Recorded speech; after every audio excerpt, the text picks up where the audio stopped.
আসসালামু আলাইকুম ওয়া রাহমাতুল্লাহ। সুপ্রিয় স্নেহধন্য আমার অতি আদরের প্রথম শ্রেণীর শিক্ষার্থীবৃন্দ, কেমন আছো তোমরা? আশা করি সকলেই ভালো আছো। আমিও তোমাদের দোয়াতে আল্লাহ তাআলার অশেষ মেহেরবানিতে খুবই ভালো আছি। বনশ্রী ন্যাশনাল আইডিয়াল স্কুল কর্তৃক আয়োজিত বিএনআইএস হোম স্কুলে তোমাদেরকে জানাচ্ছি সুস্বাগতম, সাদর সম্ভাষণ। তোমাদের সঙ্গে আছি আমি মোহাম্মদ আনোয়ার হোসেন, সহকারী শিক্ষক ইসলাম ও নৈতিক শিক্ষা।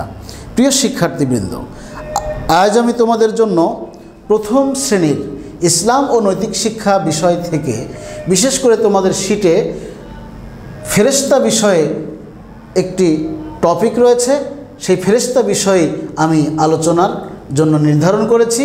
তোমরা অবশ্যই ক্লাসে মনোযোগী হও, কারণ এই ক্লাস থেকে তোমরা ফেরেশতা সম্পর্কে সুন্দর ধারণা পাবে। আর এই ক্লাসটি সাজানো হয়েছে তোমাদের বার্ষিক পরীক্ষার সিলেবাসের আলোকে।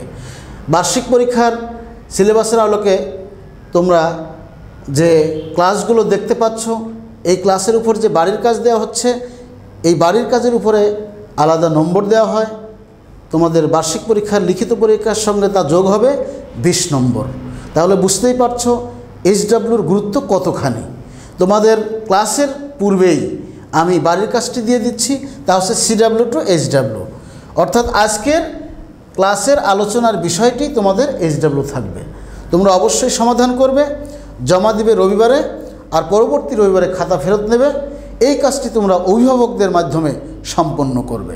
প্রিয় শিক্ষার্থীবৃন্দ, এবারে আমি মূল আলোচনায় চলে যাচ্ছি। তাহলে আমাদের আলোচনার বিষয় কি? ফেরেশতা। ফেরেশতা বিষয়ে তোমাদের শীটে যে প্রশ্নগুলো রয়েছে তার মধ্যে আমি প্রশ্ন 1 ও 3 আলোচনায় নিয়ে এসেছি। এই দুইটি প্রশ্নের সুন্দর সমাধান আমি করে দিব। তোমরা অবশ্যই এই মুহূর্তে ক্লাসে খুবই মনোযোগী হও।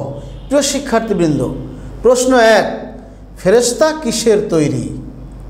উত্তর, ফেরেশতারা নূরের তৈরি। নূর মানে আলো। আল্লাহ তাআলার এক বিশেষ আলো দিয়ে ফেরেশতাদেরকে তৈরি করা হয়েছে। প্রিয় শিক্ষার্থীবৃন্দ, তাহলে ফেরেশতার পরিচয় সংক্ষেপে জানি।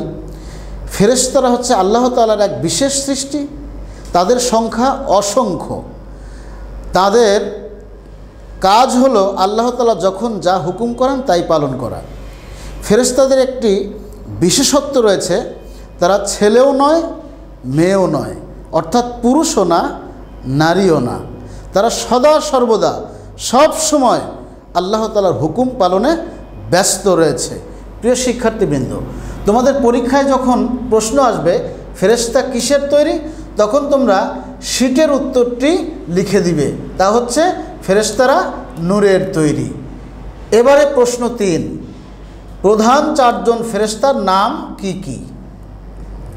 উত্তর, প্রধান 4 জন ফেরেশতার নাম হলো 1 জিবরাইল আলাইহিস সালাম, 2 মিকাইল আলাইহিস সালাম, 3 আজরাইল আলাইহিস সালাম, 4 ইসরাফিল আলাইহিস সালাম।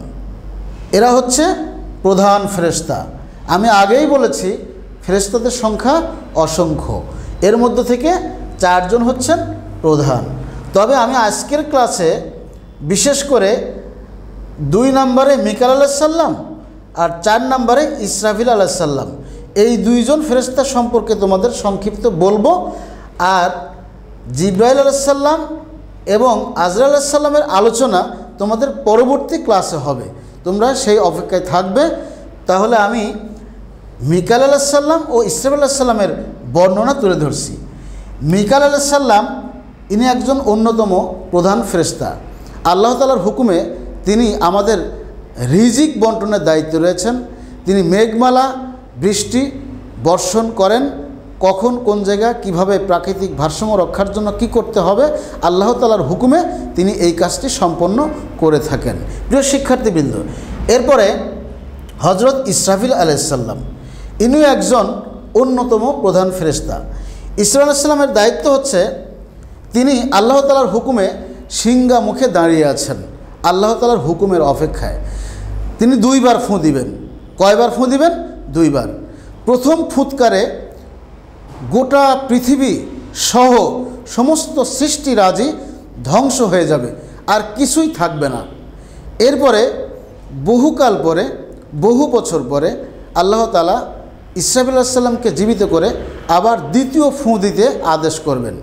দ্বিতীয়বার যখন তিনি ফুঁ দিবেন, ফুৎকার দিবেন, তখন আবার সব কিছু জিন্দা হয়ে যাবে, জীবিত হয়ে যাবে।